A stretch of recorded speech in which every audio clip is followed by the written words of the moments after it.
This is a futuristic novel. This was released by Dr. APJ Abdul Kalam, and we have received very good reviews, rave reviews from different literary circles and media. So first we'll see how the life in 2050 will be. What happens if humans communicate via thought signal?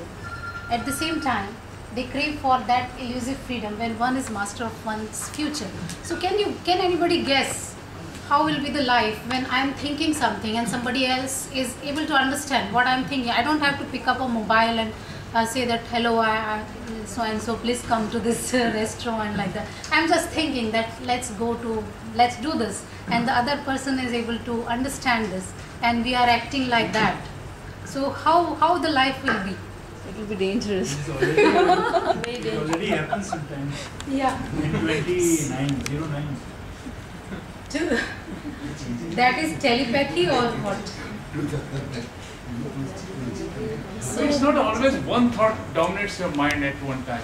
There are clutters of thoughts that keep on coming. So how will the other person detect which that is the particular thing. thought? That is the thing. How you are calling? There are millions of mobiles, and you are calling a particular number, and only that one is able to receive, and others are not.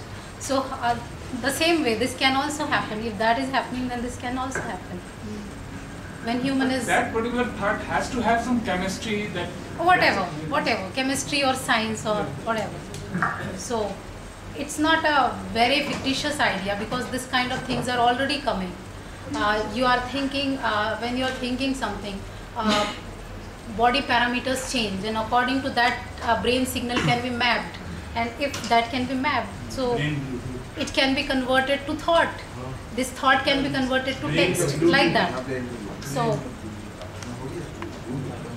one thing is that I just imagined, and this is also very much possible, that unavailability of age identifiers. There is a standard look for everybody is looking young, with the nobody is looking old in that time, because the plastic surgery and other high technology things. So laptops, mobiles, all are obsolete, because we have nano-sized implants in our mind, and those implants do the work, all the work. They can do the manipulation, action, implementation, anything, communication, whatever. So these are the brain implants, the small brain implants. We can have the eye implants as well, where we are able to see beyond the visible spectrum, the ultraviolet, infrared, and the past, and the things we are not able to see. We are able to see the things beyond the physical periphery.